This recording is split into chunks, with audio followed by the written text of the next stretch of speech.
I am going to explain insulin resistance, and I'm also going to talk about different labs so that hopefully you can sit down with your labs and look at the ranges and see if you are insulin resistant. Why do we care whether someone is insulin resistant? If you're insulin resistant, you are likely developing different types of metabolic diseases and are at risk for metabolic syndrome. And the classic picture of metabolic syndrome includes high blood pressure, increasing abdominal fat. We definitely do not want more fat around our abdomen because that's around our vital organs. Definitely don't want that. Higher triglyceride levels, lower levels of HDL. So when you're looking at your lipid panel, high triglycerides, low HDL, and then high levels of glucose. All of these over time can increase your risk for diabetes, heart disease, autoimmune diseases, cancer, etc. It's not good to have a dysregulated metabolism. How do we assess for this? What exactly is going on with the cell that's causing it to become insulin resistant? So when we're looking at insulin levels, this is typical ranges, so not necessarily optimal ranges, but we're looking at people as a whole. When your fasting insulin is tested, your fasting insulin should be at least under 25. And again, make sure that you correlate the units. I'm mostly talking about all the units within the United States. If you're in a different country, then obviously make sure that the units apply or convert them appropriately. 1 hour after eating, it should be between 18 to 276.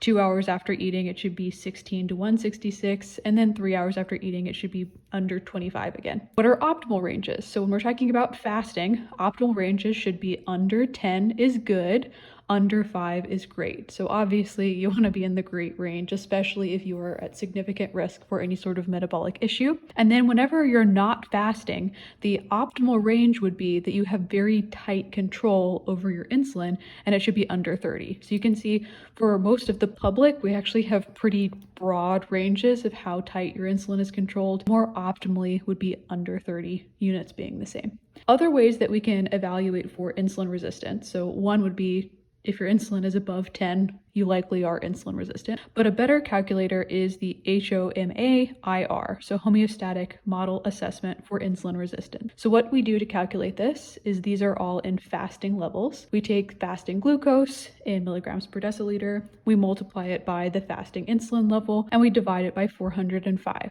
And when we look at that, it's basically telling us how much insulin does it take to hold blood sugar and fat stores stable in your body. If we look at that value, if it's above 2.75, then you're definitely in the insulin resistant range. If it's approximately 1.75, you are average. And then if it's under 1, you are in the excellent category. You have very good insulin receptivity and response to sugar in your body. Now, what exactly is going on? I'm talking about insulin, I'm talking about glucose, I'm talking about putting things into your cells. So I'm going to talk about this in a very basic manner. This is not going to get too much into cell physiology, but I just want you to understand the basics. This is our pancreas. Our pancreas helps us produce insulin, and you'll see that this is how I'm demarcating insulin throughout the rest of this example. So insulin talks to our cell and says, hey cell, I have a whole bunch of glucose out here, and I'd like you to take it into your cell. And the cell's like, great, happy to do that. This is what's happening in a normal functioning cell.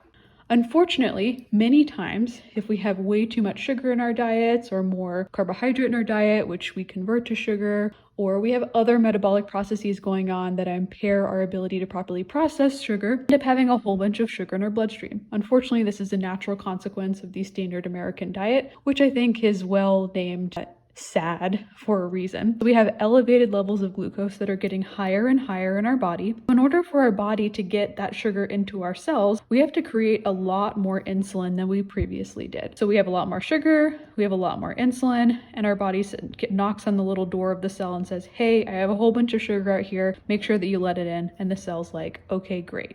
So this is starting to become not optimal.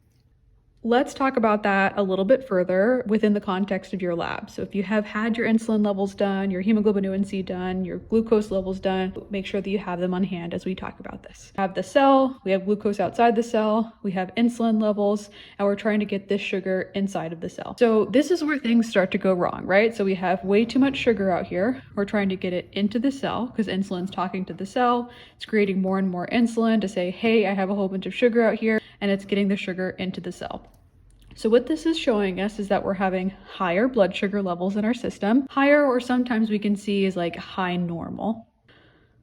And we're seeing higher levels of insulin levels to compensate for the amount of glucose that we have in our system, but we're still getting the sugar inside of our cell. So we're still able to reduce the circulating amount of blood sugar we have to get it into the cells. So what can this look like when we look at your labs? It can mean that we have high or normal fasting blood sugars. It means that you can have high or normal hemoglobin A1C levels, but we're typically starting to see higher levels of insulin at this point in time. So this is why sometimes your hemoglobin A1C can look normal, but your insulin level is actually going to start going higher before your hemoglobin A1C will. You also might see that your blood sugars are staying normal, even though we're starting to see higher levels of insulin, because your body is still able to compensate. So things are going wrong here. You're developing insulin resistance, but if we only rely on testing your blood sugars or looking at your hemoglobin A1C, then we don't necessarily know what's going on. A couple of the things that I do want to note in respect to your hemoglobin A1C, we always want the hemoglobin A1C to be under 5.6. If it's over 5.6, then that puts you in the pre-diabetic range. And if it's above 6.5, that puts you in the diabetic range. In respect to fasting blood sugars, we typically always want that fasting blood sugar to be under 100, so between 70 and 100. Usually people feel their best around the 80s.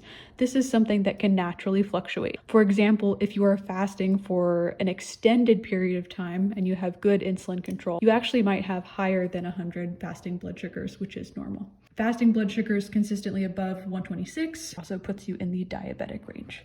But I digress. Back to our example. We are having higher levels of glucose outside. We started to create more and more insulin, but unfortunately we started getting higher and higher amounts. So now we have an excessive amount of glucose outside of our bloodstream.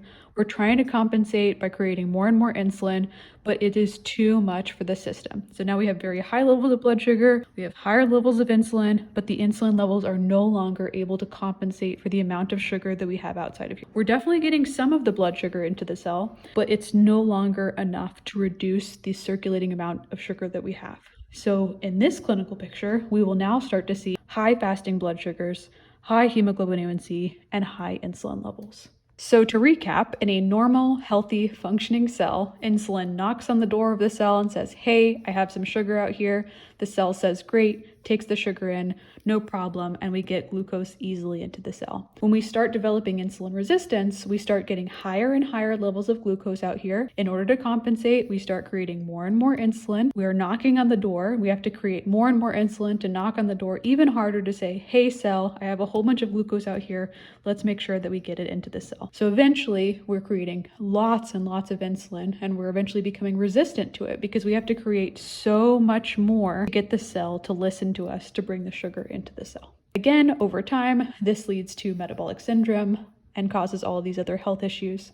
I'm Dr. Williams. I'm a naturopathic doctor. I help people get optimally healthy so that they can do what they love without their health holding them back. If you have any other questions, please put it in the comments below. I make videos on a weekly basis to discuss various different health topics to make sure that you are more aware of what's going on with your body and how to help you heal. Have a beautiful day.